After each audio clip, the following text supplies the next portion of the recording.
Mutiny Information Cafe, counterculture icon in Denver, is making a wild comeback. So the city seized that bookstore coffee shop, took it for back taxes. Within 24 hours, people who love the place raised tens of thousands of dollars to pay off the tax lien and even more to keep Mutiny going. Here's Katie Eastman. For the last 10 years, the Mutiny Information Cafe has stood out on South Broadway. It's a safe haven for people that don't fit the mold on the outside. A space for local artists, a spot to grab a coffee. We really think about the people in our community and what we can offer them, because they offer us a lot. Co-owner Matt Megacy watched as those artists, comic book writers, musicians, and pinball aficionados all donated to the place that gave them a space to be themselves.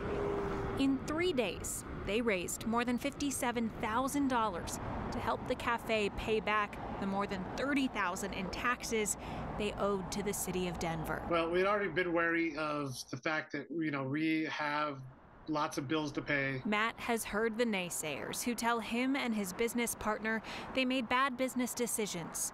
But he says they just had one too many rainy days. There's always something around the corner that's going to spring out there and surprise you. First the pandemic, and then Matt had a series of strokes and a heart attack that put him in a coma. We had great plans for 2022, and then right at the beginning of the year, I ended up going to the hospital and taking a nap for about 3 months. They paid their employees and the rent, but taxes fell behind.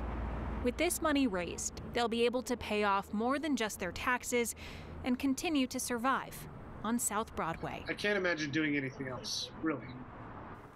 Matt says the next hurdle will be the minimum wage increase in the new year. Right now, he says they pay most of their employees a little more than the current minimum wage, but he says the jump to $17.29 will be a struggle. They'll likely raise their coffee prices to make it work. Not the first time they've done one of these direct appeals. No, they raised about $17,000 earlier this year when Matt initially went through his health struggles. He told me he hopes this is the last time they need a GoFundMe. I hope so too, but in one way, it's not any different than any other place. They stay in business because people like them, yes, care about them, and are willing to trade American dollars for them. All right, thank you, Katie.